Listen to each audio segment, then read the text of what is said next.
My Little Pony and neurodivergence goes together like peanut butter and jelly, or Hasbro and poor business decisions, or my favorite yaoi ship, Joe Biden and Donald Trump. It seems like these two are inseparable. Autism is the lifeblood that keeps the heart of this fandom beating, and we owe a lot to it. I better see everyone in the comments say thank you autism. This connection has gone so far that many fans have made links between the characters and symptoms of autism. Characters like Twilight Sparkle, Fluttershy, and Maud Pie are all headcanon to be autistic. But I'm not here to regurgitate that same information. Instead, I want to talk about a character that I don't see in many autistic headcanoning circles that I personally believe is autistic myself. I am not the first person to come up with this headcanon, but I personally believe that Rainbow Dash exhibits many symptoms of autism spectrum disorder. I did watch the Cutie Mark Labs video about this 9 years ago, but I am not using this as any sort of reference. It's been so long since I've watched it. I need to say this right off the bat, I am not a doctor and I am not a psychiatrist. If you relate to Rainbow Dash in any way during this video,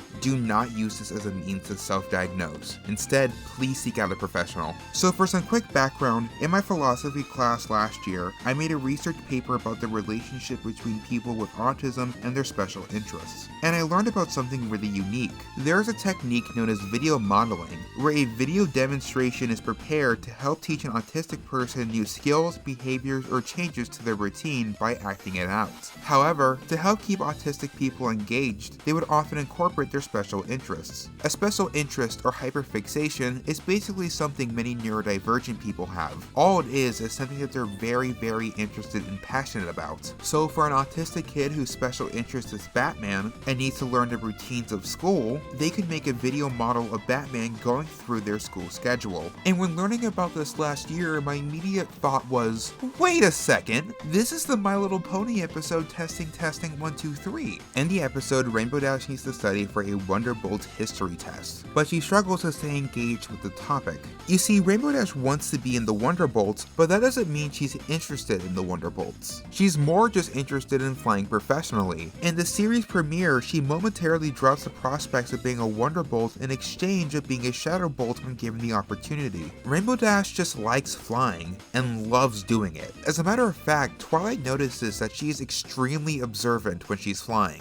to some extremely specific details. So to help her keep her engaged when studying, she has Rainbow Dash watch a reenactment of Wonderbolt's history while she's flying by. And this helped her ace her test. Despite the lack of a digital media format, this in execution is in fact video modeling. But beyond this episode, Rainbow Dash exhibits even more autistic-like symptoms and behaviors. To begin with her other hyperfixation, Daring Do, to put it simply, Rainbow Dash overnight becomes obsessed with the Daring Do books. She desperately tries to absorb as much information as she can, even down to mundane details like trying to figure out how many arrow holes are in Daring Do's hat. Now this is just personal experience as an autistic person who has talked to many autistic people, but she can be very territorial about her interest. If someone likes Daring Do in a way she doesn't, then she can be rather defensive about it, like overwhelmingly defensive. And I'm gonna be honest, as a kid, I was the exact way, and for many of my autistic friends,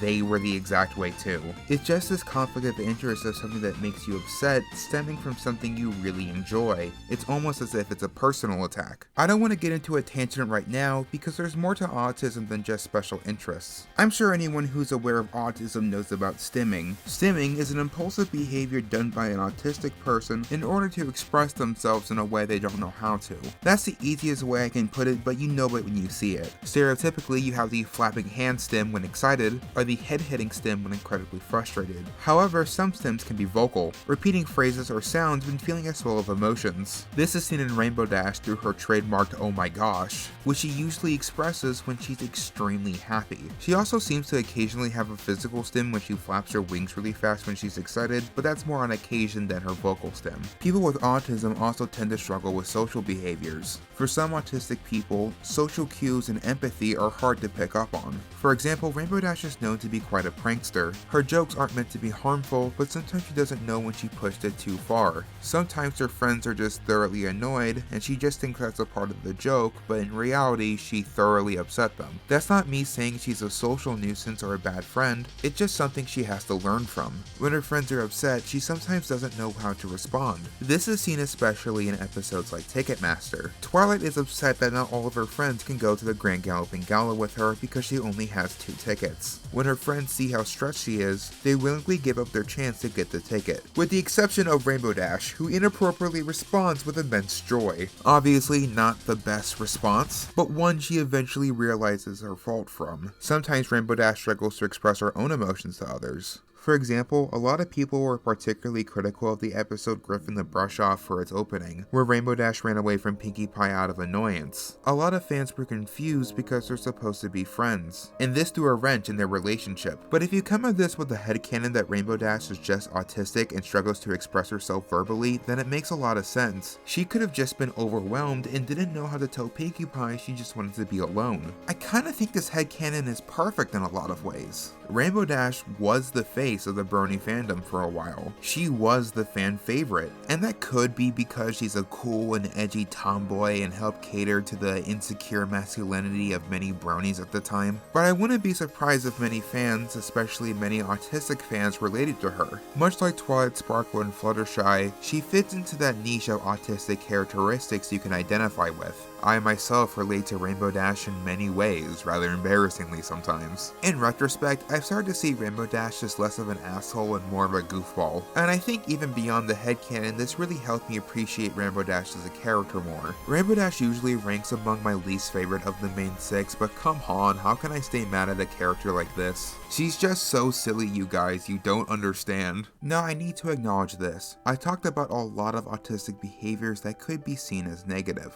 but it doesn't inherently mean autism is a burden or a bad thing to have. Organizations like Autism Speaks would try to trick you into thinking that autism is something that needs to be cured. Some of the world's greatest minds and artists are on the spectrum. Satoshi Tajiri took his interest in collecting bugs and playing video games and turned that into the world's biggest media franchise ever, something you might know as Pokemon, and he is on the autism spectrum. Let's think back to Rainbow Dash. She is the element of loyalty, meaning that her loyalty to her friends is so strong it's its own form of magic. These qualities are only there because of the person Rainbow Dash is, autism and all. She has fans that look up to her, parents who are proud of her. This is not somebody who is tortured by a disability. Even if this is only in the realm of the headcanon, I hope you guys can enjoy Rainbow Dash for the character that she is. There's probably so many examples I missed, some that I'd probably flash up on screen right now, but I think I've spoken long enough, and now I want to turn the question onto you guys. What are your My Little Pony neurodivergent headcanons? It doesn't just have to be autism either, it can be any form of neurodivergence. I would love to read them in the comments below. But that's all I have for today. I've been May, and I'll see you next time.